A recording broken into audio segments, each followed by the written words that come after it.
18 horas. Notícias de Manaus, Amazonas, Brasil e do mundo. Agora na Mix. Muito bem, 6 horas em ponto em Manaus. Muito boa noite pra você em 100,7. Boa noite pra você na sintonia certa no melhor Mix do Brasil. Vamos juntos em mais uma edição do programa 18 horas. Aqui nos estúdios na apresentação, eu, Carlos Júnior e Karime Leão. Ari Guedes ali na técnica, na operação. Rodrigo Soares e Luciano Matheus estão na produção e em home office. Em home office está toda a equipe de jornalistas e produtores trabalhando em casa, produzindo aí o 18 horas. E lá nos estúdios, Wellington Trovão transmitindo ao vivo e em cores para todo o Brasil. Mais uma edição do programa 18 horas via o aplicativo Humano, Vamos juntos aí com você as principais notícias do dia desta quarta-feira. Karime, tudo bem? Tudo bem, muito boa noite para você que acompanha a programação aqui da Mix Manaus. Aquele abraço para a galera do aplicativo Humano, a galera que nos acompanha e nos assiste aqui ao vivo e em cores, diretaço dos estúdios da Rádio Mix. Lembrando que daqui a pouco o programa vai estar na íntegra no 18horas.com.br, o site de notícias da Mix Manaus, e dá aquele alô pra gente nas redes sociais, o @18horasnews. Estamos lá também. Legal, vamos juntos em Karime Leão, mais uma edição do 18 horas. E olha só que bacana, a Agência Nacional de Vigilância Sanitária, Anvisa, aprovou nesta quarta-feira o pedido de uso emergencial da vacina contra a Covid-19, a da farmacêutica agora Janssen, empresa do grupo Johnson & Johnson. Carlão, e a aprovação foi unânime, viu? 4 diretores e o presidente da Anvisa foram favoráveis ao pedido. A vacina será importada, não há previsão aí de parceria para produção nacional aqui do imunizante. O Ministério da Saúde comprou 38 milhões de doses, com entrega prevista para o terceiro e quarto trimestre deste ano. Vai demorar um pouquinho. Sim, Karime, cada dose vai custar aí $10 ao governo federal, e entre os imunizantes aplicados no mundo é o único aplicado em uma só dose, Karime, já dá aquela imunização ali. A eficácia, inclusive, é de 66% contra casos moderados e graves, e o nível de proteção foi de 85% só contra os casos graves, Karime. Exato, e a vacina da Johnson já foi aprovada para uso emergencial pelos Estados Unidos e pela Organização Mundial de Saúde. Na União Europeia também teve registro liberado de forma condicional. E segundo testes realizados nos Estados Unidos, a vacina da Johnson é eficaz contra a variante da Covid encontrada na África do Sul. No Brasil, Karime, apenas 2 vacinas já conseguiram aí o registro definitivo para aplicação na população, a da Pfizer e a da AstraZeneca de Oxford. A Coronavac, em produção pelo Instituto Paulista Butantan, recebeu a autorização aí apenas para uso emergencial, Karime. Exatamente, a gente ainda não tem a vacina da Pfizer no nosso cronograma de vacinação. Hoje também a Agência de Vigilância em Saúde negou por unanimidade a importação da vacina Covaxin, da farmacêutica indiana Bharat Biotech, o que dificulta, é claro, o Ministério da Saúde de aumentar a oferta de vacinas no Brasil, e que queria comprar 20 milhões de doses desse imunizante. Olha, e só lembrando, que por enquanto o calendário de vacinação do Ministério da Saúde segue apenas com 2 vacinas, a do Laboratório Paulista Butantan, Coronavac, e a da Fiocruz, que é a AstraZeneca, Karime. Então vamos aguardar aí mais vacinas chegarem, né? Essa que é só em uma dose é interessante, da Pfizer, né? Poxa, agiliza bastante, não é? Maravilha, só notícia boa, Carlão, ou seja, a vacinação está aí andando, né, a passos largos, apesar de algumas pessoas não quererem se imunizar e tal, atrasa um pouco, mas o fato é que a vacina é uma realidade já para o mundo, a vacina contra a Covid-19. Então isso é, assim, uma ótima notícia. Karime, 6:05, boa noite para você em 100,7, boa noite para você na sintonia certa, as principais notícias do dia a partir de agora para você. Vamos juntos até às 7 da noite, mais uma edição do programa 18 horas. Você está ouvindo 18 horas. Olha, no dia que o Amazonas supera aí a marca de 12 mil mortes e se aproxima de 350 mil casos de Covid-19, o governador Wilson Lima se reuniu com empresários da área de serviços e anunciou mais flexibilização para o funcionamento de atividades econômicas. Exatamente, Carlão. Com as novas medidas anunciadas pelo governador Wilson Lima, a partir da próxima segunda-feira, o toque de recolher passa a ser de meia-noite até às 6 da manhã. Os restaurantes, lanchonetes e bares que funcionam como restaurantes estão autorizados a funcionar até às 11 horas da noite. Além disso, agora também podem abrir suas portas aos domingos, das 7 da manhã até às 4 da tarde. O governador deixou claro que essa liberação não contempla o funcionamento aí dos bares. O novo decreto, inclusive, deve ser publicado no domingo e nas novas regras valem a partir de segunda-feira. E as novas regras, dia 5 de abril, já está vigente. A repórter Nathalie Moraes acompanhou a coletiva do governador e traz aí pra gente mais informações. Vamos conferir.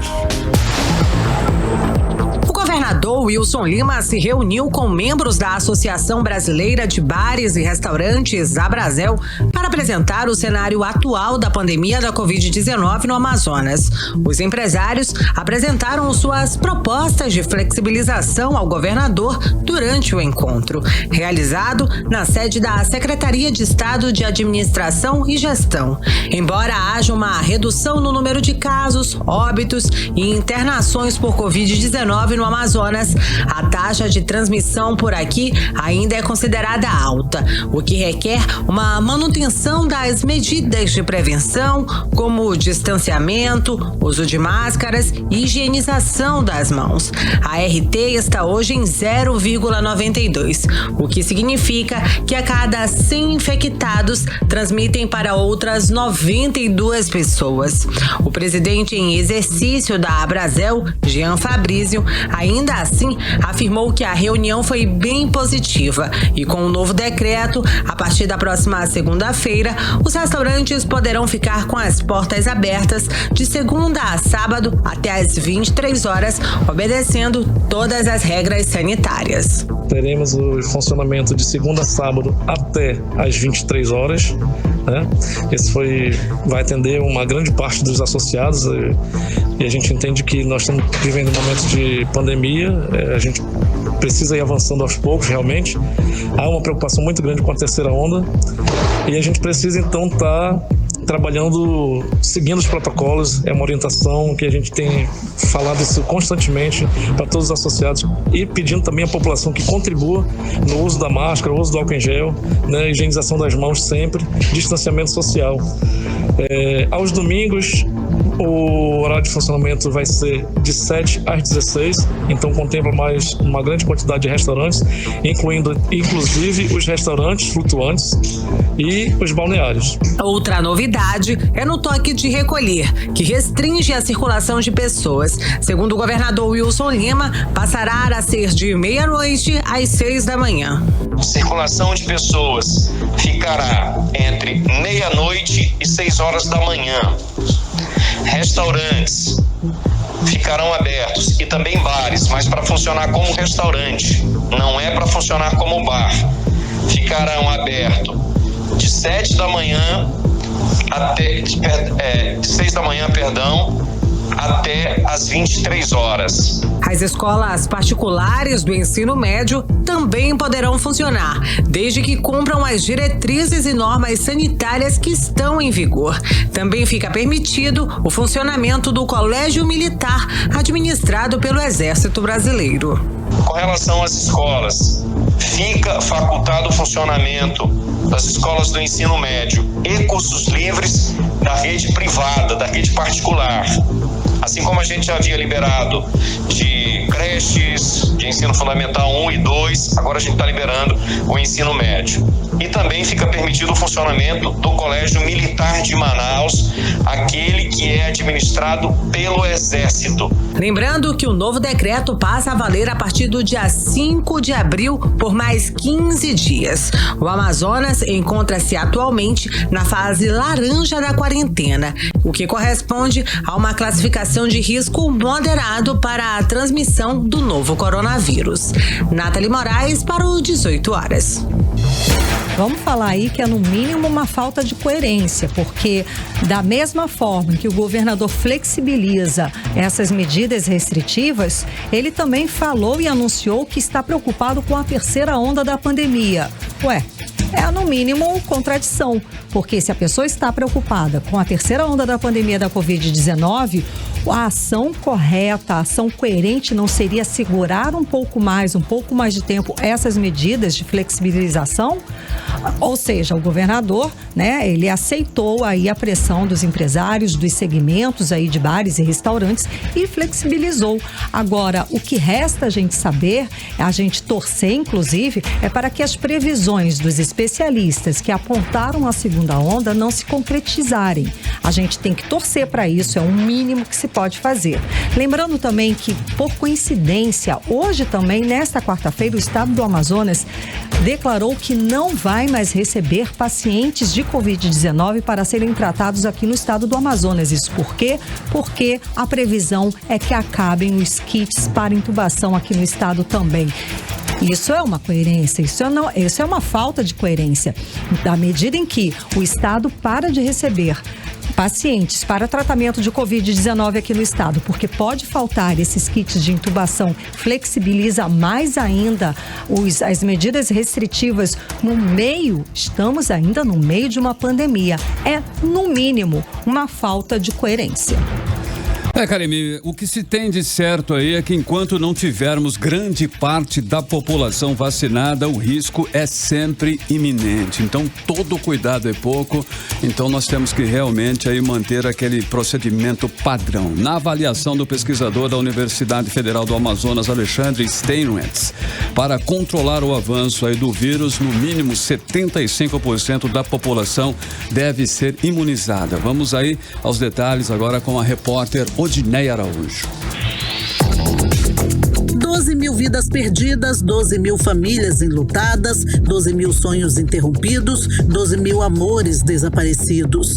Do total de 12 mil mortos por Covid-19 registrado hoje no Amazonas, 6.715 ocorreram de 1º de janeiro até hoje, ou seja, em apenas 3 meses. No ano passado, de março a dezembro, as vidas perdidas para a doença foram 5.285. A solução para o controle da pandemia está na vacina, mas o Amazonas, que tem mais de 4.200.000 habitantes, só recebeu até agora 1.079.520 doses de vacinas contra a Covid-19. E somente 10,08% da população amazonense foi vacinada até agora. Um estudo do Grupo Ação Covid-19 revela que, com o atual nível de contaminação da Covid no Brasil, os estados precisam vacinar de 22% a 83% de sua população para a taxa de reprodução da doença cair. No caso do Amazonas, para reverter a curva de crescimento de novos casos, pelo menos 75% da população deve ser imunizada na avaliação do matemático e pesquisador da Universidade Federal do Amazonas, Alexander Steinmetz. Porcentagem abaixo disso, de acordo com ele, pode resultar no surgimento de novas variantes ainda mais perigosas que a P1. O problema é que se a vacinação vai muito lenta, a circulação do vírus pode propiciar o surgimento de novas variantes perigosas e a gente não sabe se as atuais vacinas vão continuar eficazes para essas variantes.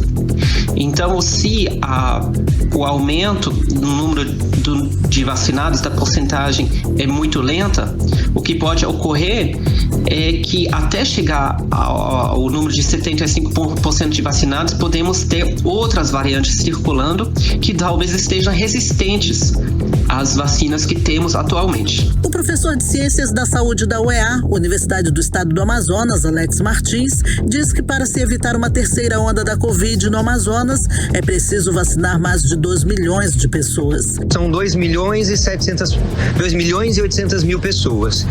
Nós só vacinamos até hoje, primeira e segunda dose, pouco mais de 100 mil pessoas, de acordo com o vacinômetro. Então nós estamos muito longe, né, de atingir nossa meta ainda. Nós só atingimos só 10% de vacinados, mas dose 1 e dose 2, pouco mais de 100 mil pessoas só. Diante do quadro de 12 mil mortos pelo novo coronavírus no Amazonas e sem vacina suficiente, resta à população manter os cuidados para evitar se contaminar. O alerta é do pesquisador da Fiocruz Amazônia, Felipe Naveca. As orientações quanto às medidas de proteção são as mesmas contra as outras variantes do novo coronavírus. Então é importante manter o distanciamento social, a utilização de máscaras, a utilização correta de máscaras, né? A lavagem das mãos com água e sabão por pelo menos 30 segundos ou a utilização do álcool gel. Então essas são as mesmas orientações relacionadas às outras variantes do novo coronavírus. O recado está dado e cada um deve fazer a sua parte. Odinei Araújo para o 18 horas. Você está ouvindo 18 horas.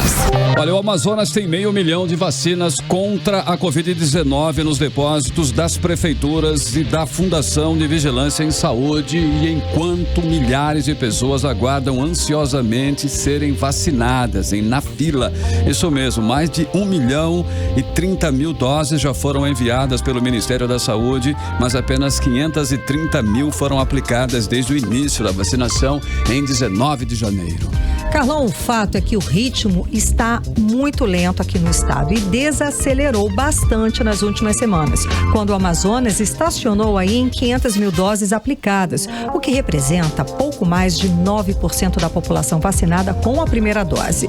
E por conta dessa desaceleração, o estado perdeu a liderança no ranking nacional de vacinação e agora já é o terceiro, atrás de Mato Grosso do Sul e a Bahia. E para tentar, acelerar a vacinação, a Prefeitura decidiu antecipar já a partir de hoje a aplicação da vacina para as pessoas de 55 a 57 anos com diabetes, cardiopatia ou obesidade mórbida.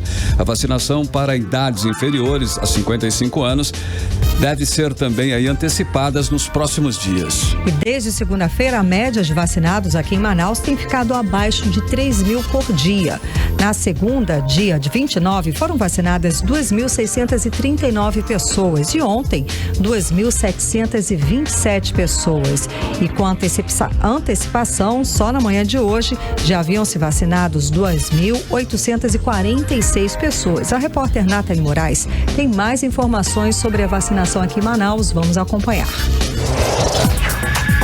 Com a antecipação no calendário de imunização, a partir de hoje, pessoas com doenças pré-existentes com idade entre 55 e 57 anos já podem se vacinar contra a Covid-19 em Manaus, sempre com um laudo médico em mãos. O calendário desse grupo foi antecipado, já que antes o atendimento era de uma idade por dia. Lembrando que as comorbidades incluídas nesta etapa são diabetes, obesidade mórbida ou alguma cardiopatia.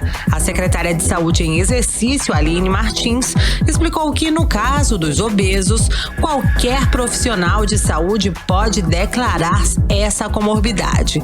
Então, se você é obeso e não tem um laudo, você pode procurar uma unidade básica de saúde.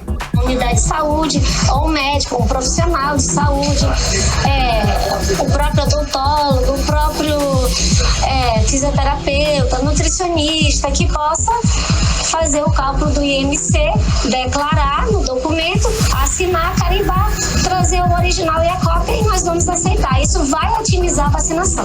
O calendário de vacinação contra a Covid-19 em Manaus inclui todos os dias pessoas de 59 a 55 anos com doenças pré-existentes, ou seja, as pessoas de 58 e 59 anos que ainda não tomaram a vacina também devem procurar um dos postos de vacinação ao longo da semana. Pessoas com mais de 60 anos também podem se vacinar. Só não devem tomar a vacina as pessoas que estiverem com alguma doença na fase aguda. Estas devem aguardar a recuperação total.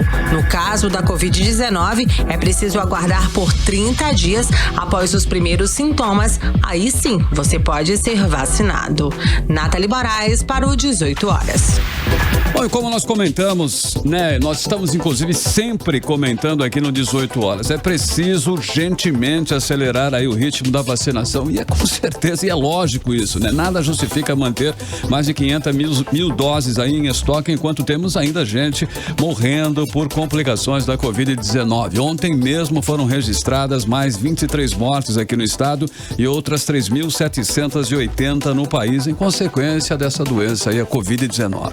E foi recorde, né, aqui no país o número de mortes, e hoje também batemos de novo esse número de mortes com um número absurdo, né? Bom, Carlão, a verdade, só para atualizar, né, o Brasil bateu um novo recorde hoje de mortes, foram 3.869 mortes registradas, ou seja, é uma questão de decisão a gente conseguir antecipar ou acelerar essa vacinação aqui no estado. Vamos reunir na mesa as pessoas, os representantes que podem autorizar, as pessoas de decisão, por exemplo, o Ministério Público, a juíza que está cuidando da vacinação, Jaisa Frache, representantes da Prefeitura e do Governo, e montar aí, de repente, um grande mutirão de vacinação desse público com comorbidades, né? Isso não custa muita coisa, só trabalho, tá? Isso não custa muito fazer. E pode custar e pode evitar várias mortes. Você está ouvindo 18 horas. Olha, reviravolta aí na compra da sede do Rio Negro Clube, Carime Leão e ouvintes em 100,7. Olha só, a juíza Maria de Lourdes Montenegro do Tribunal Regional do Trabalho suspendeu em caráter liminar os efeitos do leilão ocorrido no último dia 22 de março. A sede histórica do Atlético Rio Negro Clube foi vendida aí para quitar dívidas trabalhistas da agremiação. Com isso, a posse continua com o Clube da Praça da Saudade. A juíza acolheu embargos apresentados por advogados ligados ao Rio Negro. Existe ainda uma ação judicial representada pelo presidente do clube, Jefferson Oliveira, pedindo que o processo de leilão seja nulo. Todos os que apresentaram recursos tocam em dois pontos principais: o valor subfaturado da sede histórica do clube e a dívida real muito menor que o montante arrecadado com o leilão. E o empresário coreano Sung Un-song, dono da empresa Digitron do Polo Industrial de Manaus, foi o único a apresentar lance, e arrematou o imóvel, gerando ainda mais suspeitas no caso. 9 milhões de reais era o valor avaliado inicialmente. O bem foi arrematado por apenas 3 milhões e 600 mil reais, um terço do valor, né?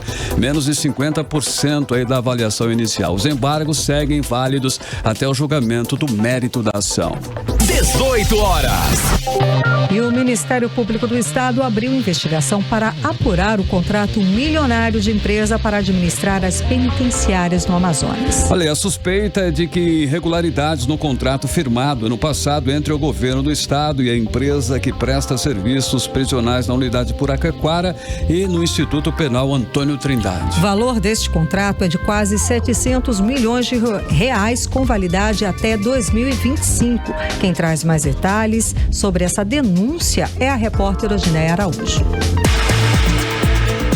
Manter o único preso no Amazonas até a primeira metade do ano passado custava R$ 4.800 por mês. Em julho do ano passado, a SEAP, Secretaria de Administração Penitenciária do Amazonas, informou que com a contratação de novas empresas terceirizadas para administrar os presídios do estado, o custo de cada preso por mês caiu para R$ 2.350. O certo é que a terceirização da administração dos presídios do Amazonas está na mira do Ministério Público do Estado faz tempo. Na sexta-feira passada, a promotora de justiça especializada na defesa e proteção do patrimônio público, Vandete de Oliveira Neto, abriu inquérito para investigar o contrato entre a SEAP e a RH Multisserviços Administrativos na concorrência de número 002/2020. O Ministério Público suspeita de irregularidades no contrato da empresa para operacionalizar unidades prisionais de Manaus e de Itacoatiara no valor de mais de 683 milhões e 400 mil reais. Em Manaus, a empresa administra o Instituto Penal Antônio Trindade e a Unidade Prisional do Puraquequara, que no ano passado registrou rebelião com reféns e 17 feridos. Tentamos saber com o Ministério Público quais são as irregularidades, mas até o fechamento da reportagem não tivemos retorno. O inquérito cita nominalmente, na apuração, o próprio secretário de Administração Penitenciária do Amazonas, Marcos Vinícius de Oliveira Almeida. Em julho do ano passado, o governo do Amazonas anunciou que as empresas RH Multisserviços Administrativos e o consórcio CGPAM venceram 2 dos 3 lotes previstos na licitação e que a contratação de novas empresas para administrar as unidades prisionais reduziu em mais da metade o custo do detento no estado. A RH Multi ficou responsável pela administração do IPAT e da UPP. Na época, o secretário Marcos Vinícius destacou a lisura do processo licitatório e disse que os contratos estavam vencidos e sem licitações. Tentamos ouvir a Secretaria de Administração Penitenciária sobre essa investigação, mas a assessoria de comunicação informou que a SEAP não iria se manifestar porque ainda não foi notificada pelo Ministério Público do Amazonas. Odneia Araújo para o 18 horas. 18 horas. Economia. Olha, a nova rodada do auxílio emergencial vai ser paga na semana que vem, hein? A partir aí do dia 6 de abril para os trabalhadores que fazem parte do cadastro único e também para os que se inscreveram por meio do site do aplicativo do programa. Para os beneficiários do Bolsa Família, os pagamentos começam no dia 16 de abril. E o benefício será pago em 4 parcelas com valores diferenciados para aqueles comandados por mulheres que criam filhos sozinhos, pessoas sozinhas também que vão receber R$150. O valor pode chegar até R$370. Os pagamentos seguem mais uma vez as datas de nascimento dos beneficiários, que vão ser feitos por meio de conta poupança digital da Caixa, que pode ser movimentada pelo aplicativo Caixa Tem. Mais uma vez será liberada primeiro a movimentação digital e só depois dos saques em espécie. A previsão é ajudar cerca de 40 milhões de beneficiários. Mix. Muito bem, hoje nós vamos saber aí a previsão do tempo, né, Karime Leão? Para hoje à noite e também para a madrugada, ok? Previsão do tempo. Tempo e temperatura com Karime Leão. Previsão do tempo. Segundo informações do Clima Tempo, a previsão é de chuva durante a noite e a madrugada. A mínima prevista é de 21 graus e a máxima não deve passar dos 26 graus. As chances de chuva são de 67% e a umidade relativa do ar fica entre 62% e pode chegar até a 93%. 6h32, boa noite. Mix.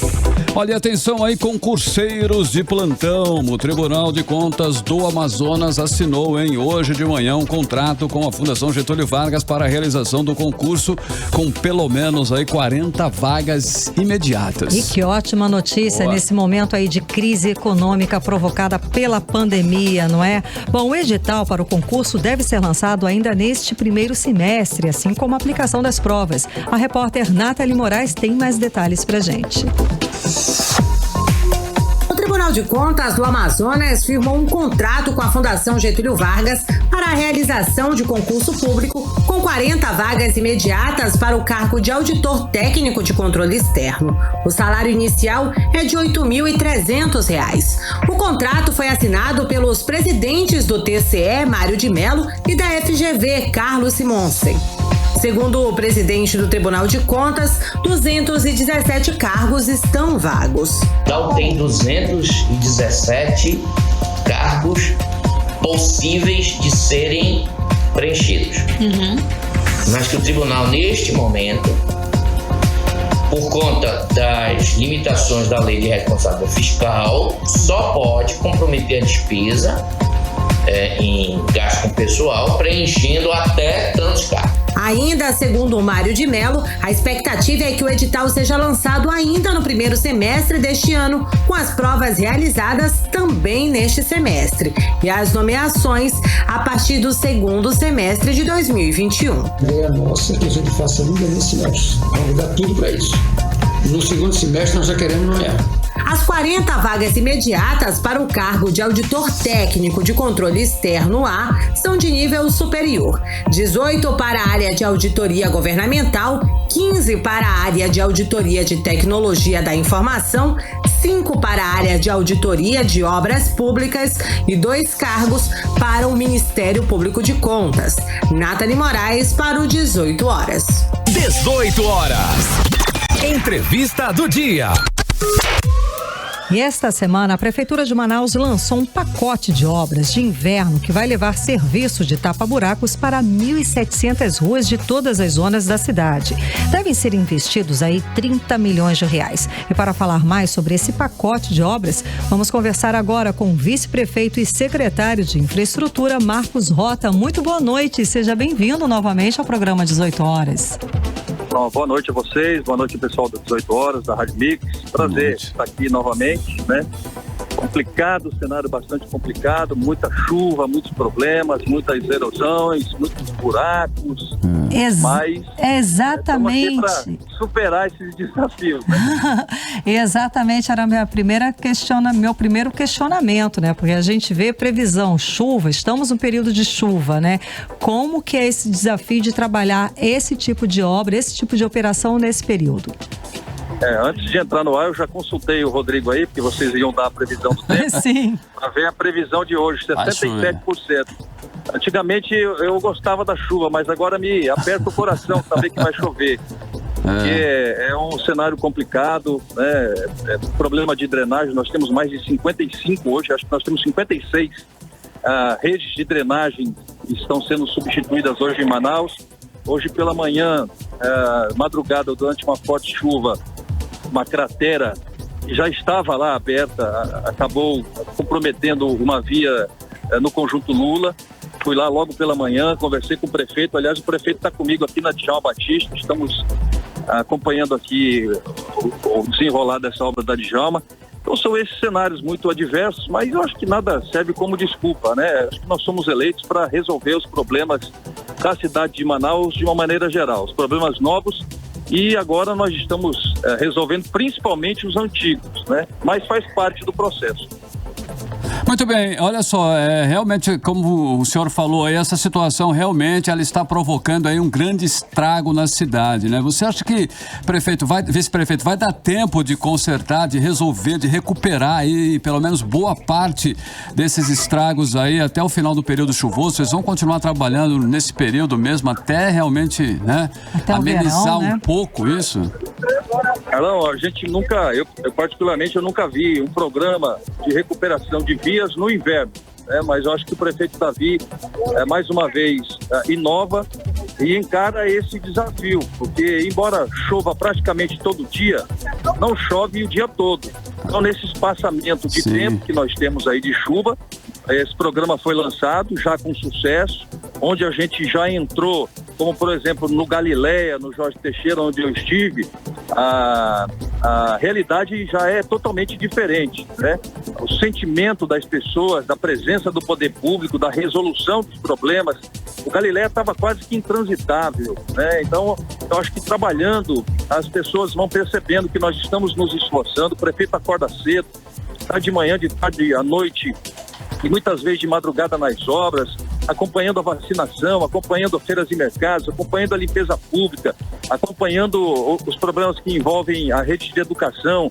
Eu acho que as pessoas ficam felizes quando percebem que os seus representantes, mesmo num cenário muito complicado, muito adverso, com poucos recursos, com muita chuva, mas eles estão nas ruas aí encarando e procurando superar esses obstáculos e esses desafios.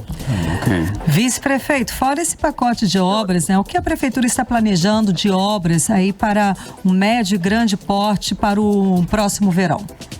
Olha, o prefeito está estudando aí, né, com um grupo técnico, muitas intervenções viárias na cidade de Manaus, inclusive construção de viadutos. Nós estamos estudando aí quais, né, seriam as prioridades do prefeito. Ele tem se desdobrado não apenas em idealizar o que ele sonha para a cidade de Manaus, mas também atrás de recursos, porque o nosso cenário ele não é muito favorável. Nós teremos aí, segundo as previsões, mais ou menos 1 bilhão e 400 milhões de reais a menos do exercício de 2021, que foi para 2020. Então a gente tem ideias, tem vontade de realizar, tem planejamento, tem ações, tem projetos, mas a gente precisa complementar isso com recursos financeiros. Então nós estamos procurando moldar aí essa nossa intenção, essa nossa ideia com o que temos de aporte financeiro. Então estamos batendo a porta do governo do estado, dos vereadores, deputados estaduais, federais, governo federal, a bancada federal que sempre está disposta a ajudar a cidade de Manaus para a gente alocar recursos para grandes obras para a cidade. Ok, vice-prefeito, o senhor falou aí da construção de viadutos, né? Nós temos aqui uma situação que eu acho que todo mundo quer ver resolvido, né, Karime Leão e os ouvintes aí, né, todo mundo ansioso, é a questão do viaduto do Manoa. Quando será de fato liberado? Como é que está aquela... Tem que arrumar, aquilo está sendo arrumado, não é isso? Está consertando. Não, na verdade, aquilo é uma obra importante para a cidade. Sim. Eu preciso reconhecer isso, mas o prefeito e eu não seríamos irresponsáveis em inaugurar ou entregar a cidade, porque inaugurado foi, nós só não recebemos aquilo, né? A gente não poderia de maneira a receber o viaduto nas condições estruturais que estava. Nós chamamos inclusive o CREA, chamamos o Tribunal de Contas, ali ninguém está inventando problema algum.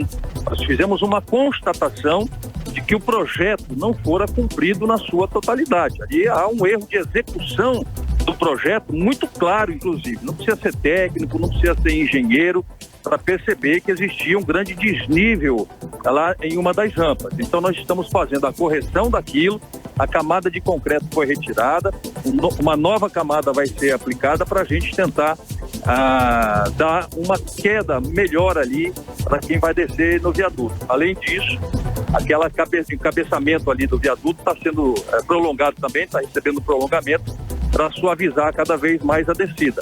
Não é o que a gente gostaria para a cidade de Manaus. Por isso que o prefeito faz questão de ser diferente nesse sentido também e estar presente nas obras para acompanhar a evolução das obras. A responsabilidade por essas obras é do chefe, que é o prefeito da cidade.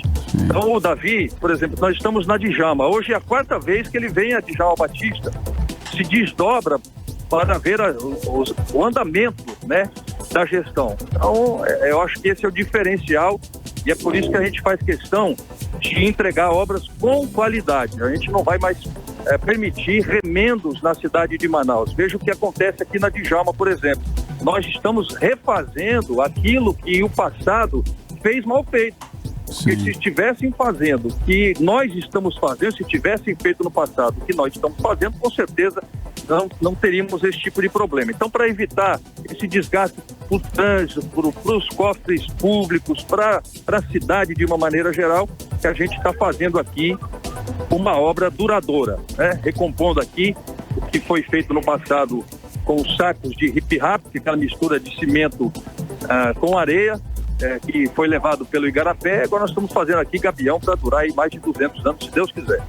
Vice-prefeito, o senhor falou de recursos, né, de obtenção de recursos. Como é que são as obtenções de recursos federais aqui para a Prefeitura de Manaus para tocar obras? O prefeito tem conversado bastante com a Caixa Econômica Federal, com o Banco do Brasil, né?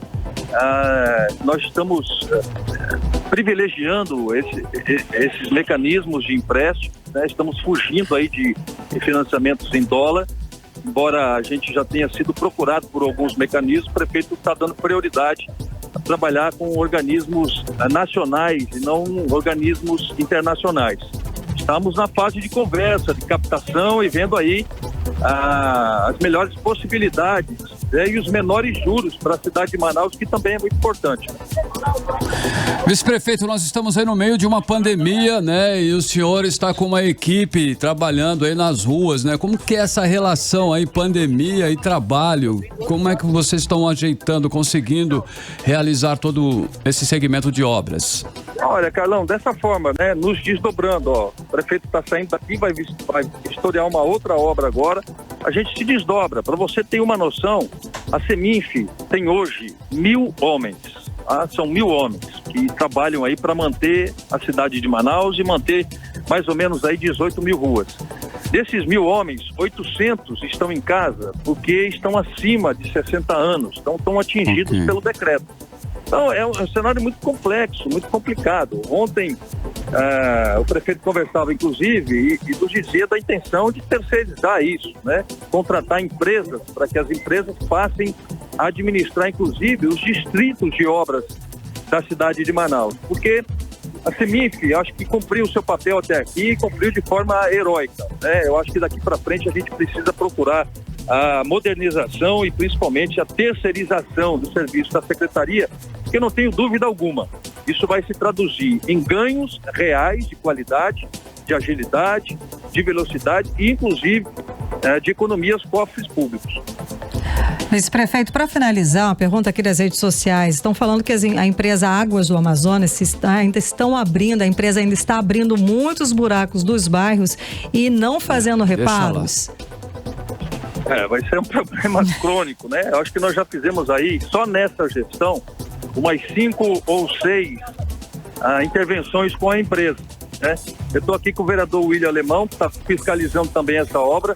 Já vou repassar mais uma reclamação da Águas de Manaus. Eu acho que a Câmara Municipal pode chamar também a concessionária de água lá, a sua responsabilidade. Não dá mais para a gente continuar com esse amadorismo, né, por parte da concessionária. E não é só a concessionária de água. Nós já chamamos a concessionária de gás, a concessionária de internet. Essas pessoas precisam entender que se no passado não existiam regras ou existiam regras e as regras não eram cumpridas, hoje a situação mudou bastante.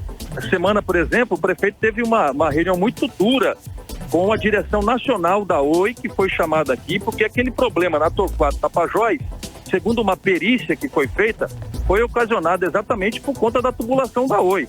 Então, esse pessoal precisa ter mais responsabilidade. Pode ter certeza que nós vamos continuar endurecendo as regras com essas concessionárias. Ok, muitíssimo obrigada, vice-prefeito, pela sua participação hoje aqui no programa 18 horas, conversando com a gente no meio do trabalho, não é? Eu que agradeço a vocês. Vamos trabalhar aqui para ver se a gente consegue amanhã à noite já entregar de Djalma Batista, na véspera do feriado, da Sexta-feira Santa, para eliminar pelo menos mais um transtorno, né? Já que daqui uns 10, 15 dias a gente vai precisar abrir o outro lado da Torquato Tapajós para fazer a intervenção lá também, uma vez que o tubo está achatado lá e compromete também a via. Então, como forma preventiva, o prefeito nos determinou que já estudássemos aí, nós vamos passar esses dias estudando uma intervenção também rápida, mas precisa e, acima de tudo, com qualidade. Ok, então, muitíssimo obrigada. Boa noite, bom trabalho. Obrigado. Gentileza de sempre, tá? Uma boa noite aos ouvintes de vocês. Vamos em frente e que Deus nos abençoe. Obrigado. Muitíssimo obrigada. Conversamos com o vice-prefeito e secretário de Infraestrutura de Manaus, Marcos Rota. Mix. E agora nós vamos saber aí a previsão do tempo para amanhã. E amanhã é quinta-feira. Amanhã será chuva ou sol. Tempo e temperatura com Karime Leão. Previsão do tempo. Bom, segundo informações do Clima Tempo, a previsão amanhã é de sol com muitas nuvens durante o dia, períodos de nublado com chuva a qualquer hora. A mínima prevista é de 22 graus, a máxima não deve passar dos 27 graus. As chances de chuva daí são de 90% e a umidade relativa do ar fica entre 78% e pode chegar até a 99%. 6h51, boa noite. Olha, ainda sobre clima e tempo, hein? O Rio Negro pode atingir a cota de inundação severa este ano em Manaus. Vamos conferir os detalhes na reportagem de Ananda Chama. O Serviço Geológico do Brasil divulgou hoje pela manhã o primeiro alerta de cheias de Manaus de 2021. O objetivo é subsidiar com antecedência a preparação dos órgãos competentes para os possíveis eventos de cheias extremas. Nesse ano, a previsão para a cota máxima que irá atingir o Rio Negro em Manaus se estendeu aos municípios de Manacapuru e Itacoatiara. Segundo a pesquisadora do Serviço Geológico do Brasil, Luna Gripe, esse ano em Manaus, a previsão para os meses de junho e julho é que a cota do Rio Negro atinja em média 29 metros e 45 centímetros, podendo atingir 30 metros e 35 centímetros. Na cidade de Manacapuru, o nível do Rio Solimões está acima do esperado para o período atual. A previsão é que o rio atinja 20 metros e 27 centímetros em média, podendo variar entre 19 metros e 20 centímetros e 21 metros e 20 centímetros. Já em Itacoatiara, o rio está acima do nível normal deste desde o mês de fevereiro e deve atingir uma média de 14,90 metros com intervalo entre 14 metros e 30 centímetros e 15 metros e 60 centímetros. Luna Gripe também falou que os eventos estão cada vez mais extremos na Amazônia Ocidental, tanto em frequência quanto em magnitude. 6 das maiores cheias de toda a série histórica de Manaus, com dados desde 1902, aconteceram recentemente, entre 2009 e 2020. Nesse contexto, o alerta de cheias é importante para minimizar os impactos à população, uma vez que o Amazonas e as comunidades foram sendo desenvolvidas muito próximas aos rios, os que as torna muito vulneráveis. O sistema de alerta hidrológico do Amazonas beneficia cerca de 3,3 milhões de pessoas diariamente. Ananda Chama para o 18 horas. Você está ouvindo 18 horas. E o resultado, do sorteio das vagas para o ano letivo de 2021 das creches da Secretaria Municipal de Educação já está disponível aí no site Inscrição Creche, tudo junto em .semed.manaus.am.gov.br, inscriçãocreche.semed.manaus.am.gov.br. Até o próximo dia 9 de abril, a Secretaria vai entrar em contato com as famílias das crianças que foram contempladas. O critério de vulnerabilidade social das famílias foi a prioridade desse processo. São 1.700 novas vagas para as crianças de 1 a 3 anos de idade, que vão integrar as turmas do maternal 1, 2 ou 3, sendo que 60% delas, ou seja, 1.020, destinadas às famílias inscritas no Cadastro Único e 40% para as que não participam do Cadastro Único, sendo aí 680 vagas. E dessas vagas aí para maternal 1 e 2 serão em tempo integral e maternal 3, nos turnos matutinos ou vespertino. O ano letivo das creches começa na próxima segunda-feira, dia 5, de forma remota por conta da pandemia do novo coronavírus. A Rede Municipal de Ensino conta com 22 creches, sendo 4 conveniadas, e o processo de matrículas para este ano envolveu as 18 creches próprias. 18 horas. E o governo do Amazonas decretou ponto facultativo nesta quinta-feira, 1º de abril. Com isso, os serviços vão funcionar de saúde e segurança serão mantidos tanto na quinta quanto na sexta-feira santa, que é feriado nacional, Karime. Exatamente. A Secretaria de Estado de Saúde informa que todas as unidades de urgência e emergência, tanto na capital quanto no interior, vão funcionar normalmente. Só em Manaus, são mais 11 serviços de pronto atendimento, que inclui aí os SPAs e as UPAs, para atendimento médico de casos de urgência e baixa e média complexidades. Para casos graves, os 6 pronto-socorros, sendo 3 de adulto e 3 infantis, estarão funcionando também normalmente. O atendimento às grávidas também vai seguir sem alteração nas 7 maternidades do estado. A Secretaria de Segurança Pública coordena aí a partir da tarde de hoje as ações da Central Integrada de Fiscalização e as operações que neste período se estendem até a noite do próximo domingo para evitar as aglomerações. Os locais promovendo aglomerações ou estabelecimentos comerciais que não estejam cumprindo as medidas sanitárias podem ser denunciados por meio do 190 ou 181. 190 ou o 181, que é o Disque Denúncia da Secretaria de Segurança. E o governo do Amazonas anunciou que vai investir 386 milhões de reais na reforma e modernização da rodovia M010, que liga Manaus a Itacoatiara. O aviso de licitação da concorrência pública para a contratação da empresa foi publicado no Diário Oficial do Estado. A abertura das propostas está marcada para o dia 30 de abril. A estrada M010 existe há 60 anos e só recebeu intervenção superficial na estrutura do seu pavimento, que não foi projetado inicialmente para tráfego mais pesado, intenso e de altas cargas, como acontece atualmente na rodovia. E sua atual condição demanda aí uma reforma estrutural do pavimento completo e dispositivos modernos para maior segurança dos usuários. O projeto apresentado pelo governo prevê ampliação de 1,5 metro dos acostamentos ou faixas laterais para ambos os lados, 27 trechos de ampliação de terceira faixa com 3,5 metros de largura de pista, nova sinalização viária horizontal e vertical, revestimento em concreto asfáltico com espessura de 5 centímetros na pista central e fresagem executiva execução de novo revestimento asfáltico com 5 centímetros de espessura nas pontes. Olha aí o prazo da obra, hein? Considerando aí as características da região, será de 2 verões amazônicos, iniciando nos serviços ainda em 2021 e com a entrega está prevista para o final de 2022. São 2 verões. Quem apresentar aí o menor valor será estimado em 400 milhões de reais. Vai ganhar. Essa matéria completa você pode inclusive conferir aí no 18horas.com.br, o site de notícias da Mix Manaus. Você está ouvindo Mix 18 Horas.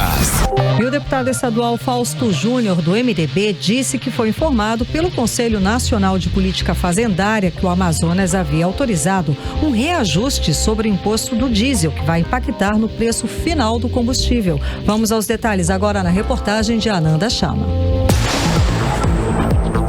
Durante o discurso feito na Assembleia Legislativa do Amazonas, o deputado estadual Fausto Júnior informou que, de acordo com o último boletim do Conselho Nacional de Política Fazendária, o Amazonas, junto com outros 21 estados, aumentou a alíquota do imposto sobre a circulação de mercadorias e serviços do diesel. Segundo o deputado, o governo federal propôs ao Conselho Nacional de Política Fazendária que o sistema que calcula a base de preços seja modificado. A proposta é que o cálculo seja revisto a cada 3 meses, ao invés de ser reajustado a cada 15 dias.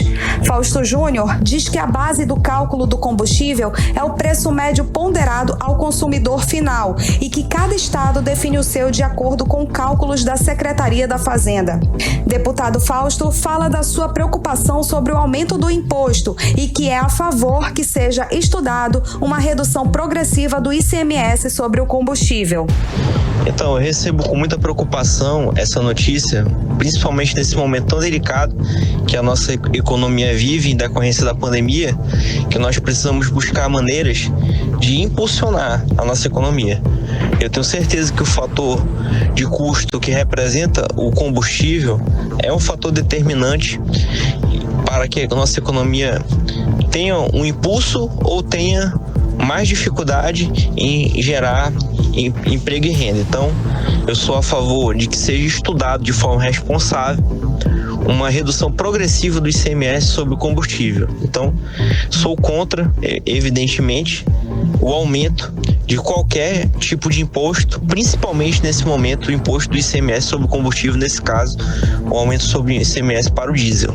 Segundo o deputado, a medida passa a valer a partir do dia 1º de abril. Já os estados do Pará, Minas, Bahia, Pernambuco, Mato Grosso do Sul, Ceará e Maranhão mantiveram o ICMS inalterado. Em nota, o chefe do Departamento de Tributação da Secretaria do Estado da Fazenda, Luiz Aurélio Leite, fala que o Amazonas não procedeu com qualquer alteração legislativa que resultasse em majoração do ICMS incidente sobre o óleo diesel, estando a carga tributária desse produto inalterada desde a edição da Lei Complementar 19/97. Ananda Chama para o 18 Horas. 18 Horas.